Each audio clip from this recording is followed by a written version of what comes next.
നമ്മൾ ആദ്യം പറഞ്ഞതുപോലെ പശ്ചിമേഷ്യയിൽ വീണ്ടും വലിയ വലിയ സംഘർഷങ്ങൾ ഉടലെടുക്കുകയാണ്. തുടർച്ചയായ 6-ാം ദിവസവും ഇറാനെ അമേരിക്ക ആക്രമിക്കുന്ന പശ്ചാത്തലമുണ്ടാകുന്നു. ബന്ദർ അബ്ബാസ് നഗരത്തിലെ പവർ പ്ലാന്റുകളും റെയിൽവേ സ്റ്റേഷനുകളും പാലങ്ങളും അമേരിക്ക തകർത്തെറിഞ്ഞു. 7 പേർ മരിച്ചുവെന്നാണ് പുറത്തുവരുന്ന പ്രാഥമിക വിവരം. പക്ഷേ മരണസംഖ്യ വല്ലാതെ ഉയരും എന്നുള്ള വിവരങ്ങളുമടക്കം ഇപ്പോൾ പുറത്തു വരുന്നുണ്ട്. 9 പേർക്ക് പരിക്കേറ്റിട്ടുണ്ട്. ഇറാൻ മറുപടിയായി ബഹ്റിനിലും കുവൈറ്റിലും വലിയ ആക്രമണങ്ങൾ നടത്തിയെന്നാണ് മനസ്സിലാക്കേണ്ടത്. ഖത്തറിലും ജാഗ്രതാ നിർദ്ദേശം നൽകിയിട്ടുണ്ട്. ഹോർമുസ് കടലിടുക്ക് യുദ്ധത്തിന് മുൻപുള്ള സ്ഥിതിയിലേക്ക് മടങ്ങില്ല എന്നാണ് ഇറാൻ പ്രഖ്യാപിക്കുന്നത്. ഇതിനിടെ ഇറാനുമായുള്ള യുഎസിന്റെ സമാധാന ശ്രമങ്ങൾ പരാജയപ്പെടുത്തിയ ഇസ്രായേലാണെന്ന് JD വാൻസ് പരസ്യമായി കുറ്റപ്പെടുത്തുന്ന ഒരു സാഹചര്യം കൂടി ഒരുങ്ങുകയാണ്. നേരത്തെ ഇതുമായി ബന്ധപ്പെട്ട് അമേരിക്കയുടെ ഭാഗത്ത് നിന്ന് പരോക്ഷമായ ചില വിമർശനങ്ങൾ മാധ്യമങ്ങളടക്കം ഈ വിഷയത്തിൽ വലിയ വാർത്തകൾ നൽകിയിരുന്നു. അമേരിക്കയും ഇസ്രായേലും തമ്മിൽ ഭിന്നത രൂക്ഷമാണ് എന്ന കാര്യത്തിൽ. പക്ഷേ ഇപ്പോൾ പരസ്യമായി ഇസ്രായേലിനെ കുറ്റപ്പെടുത്തുന്നതിലൂടെ ഇസ്രായേൽ പ്രതിസന്ധിയിലാവുകയാണ്. സമാധാന വിഷയങ്ങളിൽ ഇപ്പോൾ ചില പ്രതിസന്ധികൾ ഉടലെടുക്കുന്നു എന്നുള്ള വിവരങ്ങൾ കൂടി പുറത്തു വരികയാണ്. ആദ്യം JD വാൻസിന്റെ വാക്കുകളിലേക്ക്. But I definitely think you have seen this very discreet, extremely well-funded campaign to try to derail the negotiation and try to derail the deal. And, you know, there's this Time article that came out yesterday. A friend sent it to me. It's like worth reading because it lists a bunch of people who have quite literally been paid by a former Trump campaign person who was himself paid by certain elements within the Israeli government. And those people are attacking me viciously for quite literally trying to accomplish the negotiation objective that the president set for the country. JD വാൻസിന്റെ വാക്കുകളിലേക്ക് വരാം. അത് വളരെ പ്രധാനമാണ്. കാരണം America Israel സഖ്യം തകരുന്നു, പരസ്യമായ കുറ്റപ്പെടുത്തലുകൾ ഉടലെടുക്കുന്നു. ഇതിനിടയിൽ പക്ഷേ America ഇപ്പോൾ ഇസ്രായേലിൽ ആക്രമണം നടത്തുകയും ചെയ്യുന്നു. അജയ് സുധാ ബിജു, അജയ്, നമുക്ക് ആക്രമണത്തിലേക്ക് തന്നെ വരാം. തുടർച്ചയായി 6-ാം ദിവസമാണ് അമേരിക്കയുടെ ആക്രമണം. അതും നേരത്തെ പറഞ്ഞതുപോലെ സൈനിക കേന്ദ്രങ്ങളെയും എണ്ണ സംഭരണ കേന്ദ്രങ്ങളെയും ഒക്കെ ആയിരുന്നു ലക്ഷ്യം വെച്ചതെങ്കിൽ ഇപ്പോൾ ജനവാസ മേഖലകൾ കൂടി കേന്ദ്രീകരിക്കുന്നു എന്നുള്ളതാണ് ഈ പുതിയ ആക്രമണത്തിൻ്റെ പശ്ചാത്തലം. എല്ലാ ആയുധ സജ്ജീകരണങ്ങളും അമേരിക്ക ഇതുമായി ബന്ധപ്പെട്ട് ഒരുക്കിയിട്ടുണ്ട് എന്നാണ് മനസ്സിലാക്കേണ്ടത്. ഇപ്പോൾ സംഭവിക്കുന്നത് യഥാർത്ഥത്തിൽ എന്താണ്? അമേരിക്ക മാത്രം ആക്രമണത്തിൽ പങ്കെടുക്കുന്നു, ഇസ്രായേൽ ഇപ്പോൾ ഈ വിഷയത്തിൽ അമേരിക്കക്കൊപ്പമില്ല എന്നുള്ളത് തന്നെയല്ലേ? തുടർച്ചയായിട്ടുള്ള 6-ാം ദിവസമാണ് അമേരിക്ക ഇറാനിലേക്ക് ശക്തമായിട്ടുള്ള ആക്രമണം നടത്തുന്നത്. ഇപ്പോൾ നിലവിൽ ഇന്നും ആക്രമണം നടത്തിയിട്ടുള്ളത് ഹോർമുസ് കടലിടുക്കുമായി ചേർന്നിരിക്കുന്ന ഇറാനിയൻ നഗരങ്ങളിലാണ്. സിറിക്ക്, ബന്ദർ അബ്ബാസ്, അതുപോലെ ബുഷഹർ എന്നീ നഗരങ്ങളിൽ ശക്തമായിട്ടുള്ള സ്ഫോടനങ്ങളാണ് റിപ്പോർട്ട് ചെയ്തത്. ഏറ്റവും പ്രധാനം ബന്ദർ അബ്ബാസിൽ നടന്നിട്ടുള്ള ആക്രമണങ്ങൾ തന്നെയാണ്. ഇവിടെ റെയിൽവേ സ്റ്റേഷനുകളും അതുപോലെ പാലങ്ങളും പവർ പ്ലാന്റുകളും എല്ലാം കേന്ദ്രീകരിച്ച് വളരെ രൂക്ഷമായിട്ടുള്ള ആക്രമണം തന്നെ US നടത്തി എന്നാണ് റിപ്പോർട്ടുകൾ സൂചിപ്പിക്കുന്നത്. അവിടെ ഒരു വലിയ പാലം തന്നെ തകർന്നിട്ടുണ്ട്. ബന്ദറി ഖാമിർ എന്ന പാലമാണ് തകർന്നത്. ഈ പാലം തകർന്നുള്ള അപകടത്തിൽ 7 പേർ കൊല്ലപ്പെട്ടു എന്നാണ് വിവരമുള്ളത്. 9ഓളം പേർക്ക് പരിക്കേറ്റതായിട്ടും നിലവിൽ റിപ്പോർട്ടുകളുണ്ട്. കഴിഞ്ഞ ദിവസം ഇറാനിൽ നടന്ന ആക്രമണങ്ങളിൽ ഏതാണ്ട് 30 പേർ കൊല്ലപ്പെട്ടതായിട്ട് അവിടെയുള്ള ആരോഗ്യ മന്ത്രാലയം റിപ്പോർട്ട് പുറപ്പെടുവിച്ചിരുന്നു. 300-ലധികം പേർക്ക് പരിക്കേറ്റതായിട്ടും അവരുടെ റിപ്പോർട്ടുണ്ടായിരുന്നു. ഇപ്പോൾ ഇന്ന് നടന്ന ആക്രമണങ്ങളിലും മരണം റിപ്പോർട്ട് ചെയ്തിട്ടുണ്ട്. ഒരു പാലവും അതുപോലെ ജനവാസ മേഖലയിലുള്ള ഒരു റെയിൽവേ സ്റ്റേഷൻ അടക്കം ഇതുപോലെ ജനങ്ങൾ തിങ്ങിപ്പാർക്കുന്ന, ജനങ്ങൾ വന്നുകൂടുന്ന മേഖലകളിലേക്കാണ് US ഇപ്പോൾ ഏറ്റവും പുതുതായിട്ട് ആക്രമണം നടത്തിയിട്ടുള്ളത് എന്നുള്ളതാണ് വിവരം. ഈ ഹോർമുസ് കടലിലേക്ക് ഇറാന് നേരിട്ട് ഒരു സ്വാധീനം ചെലുത്താനാകുന്ന, ഹോർമുസ് കടലിടുക്കിനെ നിരീക്ഷിക്കാനാകുന്ന നഗരങ്ങളാണ് ഈ സിറിക്ക്, ബന്ദർ അബ്ബാസ് എന്നിവ.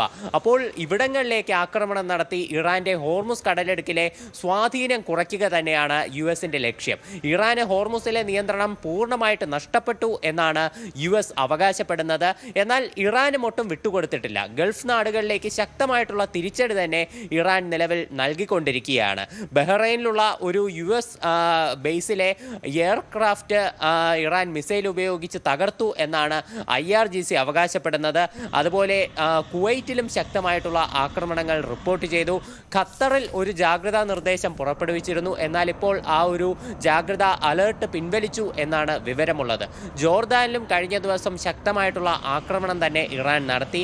ഇറാൻ ആർമിയുമായി ബന്ധമുള്ള ചില ഉദ്യോഗസ്ഥർ പറയുന്നത് ഹോർമുസ് കടലെടുക്ക് ഒരിക്കലും യുദ്ധത്തിന് മുൻപുള്ള സ്ഥിതിയിലേക്ക് മടങ്ങി പോകില്ല. അതാണ് പ്രധാനം. കാരണം നേരത്തെ നമ്മൾ പറഞ്ഞതുപോലെ പലവിധ ആവശ്യങ്ങൾ ഈ യുദ്ധം ആരംഭിച്ച സമയത്ത് അമേരിക്കയ്ക്ക് ഉണ്ടായിരുന്നു. ഇറാൻ എന്തൊക്കെ അവർ ആണവ സമ്പുഷ്ടീകരണവുമായി ബന്ധപ്പെട്ട് മറ്റു വിവരങ്ങളുമായൊക്കെ ബന്ധപ്പെട്ട് അവരോട് ചില ആവശ്യങ്ങൾ ഉന്നയിച്ചിരുന്നു.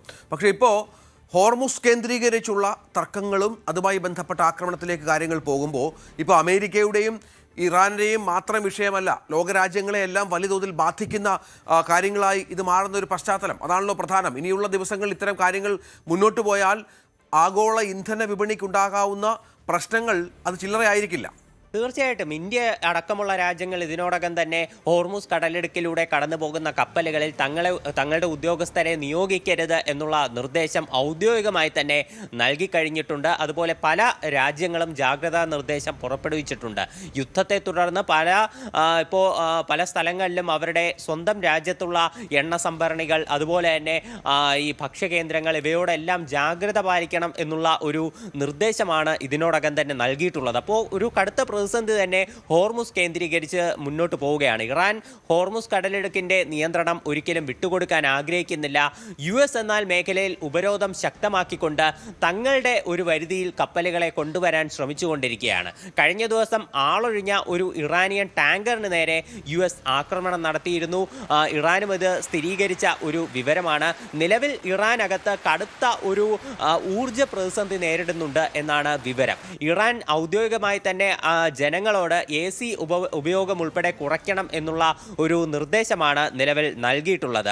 അതുപോലെ ടെഹ്റാൻ അടുത്തുള്ള ഒരു ആശുപത്രിയിൽ നിന്ന് 200-ലധികം ക്യാൻസർ പേഷ്യന്റിനെ നിർബന്ധപൂർവ്വം ഒഴിപ്പിക്കേണ്ട ഒരു സ്ഥിതിയിലേക്ക് ആക്രമണങ്ങൾ കടന്നു എന്നുള്ള ഒരു റിപ്പോർട്ടും ഇറാനിൽ നിന്നുണ്ട്.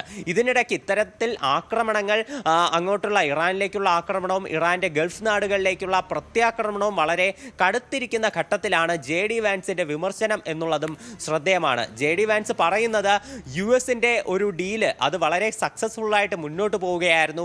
അപ്പോഴാണ് ഇസ്രയേൽ ഫണ്ടഡ് ആയിട്ടുള്ള ചില ആളുകൾ ഇറാനുമായിട്ടുള്ള ഡീലിനെ തകർക്കാൻ ശ്രമിച്ചത്. പ്രത്യേകിച്ച് അയാൾ ഒരു കാര്യം എടുത്തു പറയുന്നത്, മുൻപ് ട്രംപിന് വേണ്ടി ഇലക്ഷൻ പ്രചാരണം നടത്തിയിരുന്ന ഒരു അമേരിക്കൻ സിറ്റിസണിന് ഇസ്രയേൽ ഫണ്ട് കൊടുത്ത് ഈ ഇറാനുമായിട്ടുള്ള ഈ ഒരു സമാധാന കരാർ അത് പൊളിക്കാൻ ശ്രമിച്ചു എന്നാണ് ആരോപണം. അതായത് ഇസ്രയേലിന് ഈ സൈനിക ഓപ്പറേഷൻ മുന്നോട്ട് കൊണ്ടുപോകാനായിരുന്നു ആഗ്രഹം. എന്നാൽ US ഈ സമാധാന കരാറിലൂടെ ഇറാനുമായി നല്ല രീതിയിൽ മുന്നോട്ട് പോകാൻ ശ്രമിച്ചപ്പോൾ അത് തകർക്കാൻ തന്നെ ഇസ്രായേൽ ശ്രമിച്ചു. പ്രധാനമായിട്ടും സോഷ്യൽ മീഡിയ ക്യാമ്പയിനുകളിലൂടെയും അതുപോലെ മറ്റ് നയതന്ത്രപരമായി ഗൾഫ് രാജ്യങ്ങളെ US-നെതിരാക്കിക്കൊണ്ടും ഇത്തരത്തിലാണ് ഇസ്രായേൽ തങ്ങളുടെ നീക്കങ്ങൾ നടത്തിയത്. പ്രധാനമാണ് JD വാൻസ് അമേരിക്ക പരസ്യമായി തന്നെ ഇസ്രായേലിന്റെ രംഗത്ത് വരുന്ന സാഹചര്യം അത് ഈ സമാധാന ചർച്ചകളെ ബാധിക്കും, യുദ്ധത്തെ ബാധിക്കും, സംശയമില്ല. അമേരിക്ക ഇസ്രായേൽ സഖ്യം തകരുന്നു എന്നുള്ളതാണ് ഏറ്റവും പ്രധാനപ്പെട്ട സംഭവവികാസം. മറ്റു വാർത്തയിലേക്ക്. മ്യാൻമാർ തീരത്തുണ്ടായ ഇരട്ട ബോട്ട് ദുരന്തത്തിൽ മരിച്ചവരുടെ മൃതദേഹങ്ങൾക്കായി തെരച്ചിൽ തുടരുകയാണ്. സംഭവത്തിൽ അന്താരാഷ്ട്ര ഏജൻസികൾ കടുത്ത ആശങ്ക, UN അടക്കം കടുത്ത ആശങ്ക അറിയിച്ചിട്ടുണ്ട്. ജൂൺ അവസാന വാരത്തിൽ മ്യാൻമറിലെ രഖൈനിൽ നിന്ന് അഭയാർത്ഥികളുമായി പുറപ്പെട്ട 2 ബോട്ടുകളാണ് അപകടത്തിൽപ്പെട്ടത്. ഐക്യരാഷ്ട്ര സംഘടനയുടെ അഭയാർത്ഥി ഏജൻസിയായ UNHCR, അന്താരാഷ്ട്ര കുടിയേറ്റ സംഘടനയായ IOM എന്നിവയുടെ റിപ്പോർട്ടുകൾ പ്രകാരം 500-ലധികം ആളുകളെ കടലിൽ കാണാതായിട്ടുണ്ട് എന്നാണ് ഇപ്പോൾ ലഭിക്കുന്ന വിവരം. ഇവർ മരിച്ചു എന്നാണ് കണക്കാക്കുന്നത്. മ്യാൻമാറിലെ ആഭ്യന്തര സംഘർഷങ്ങളിൽ നിന്നും രക്ഷപ്പെടാൻ സുരക്ഷിതമല്ലാത്ത ബോട്ടുകളിൽ മലേഷ്യയോ ഇന്തോനേഷ്യയോ ലക്ഷ്യമാക്കി പോയവരാണ് ഈ അഭയാർത്ഥികൾ എന്നാണ് സൂചന. ഏതായാലും വലിയ ദുരന്തമായി ഇത് മാറുന്നു. മരണസംഖ്യ വർദ്ധിക്കും എന്നുള്ള സൂചനകൾ കൂടി ഇപ്പോൾ പുറത്തു വരികയാണ്.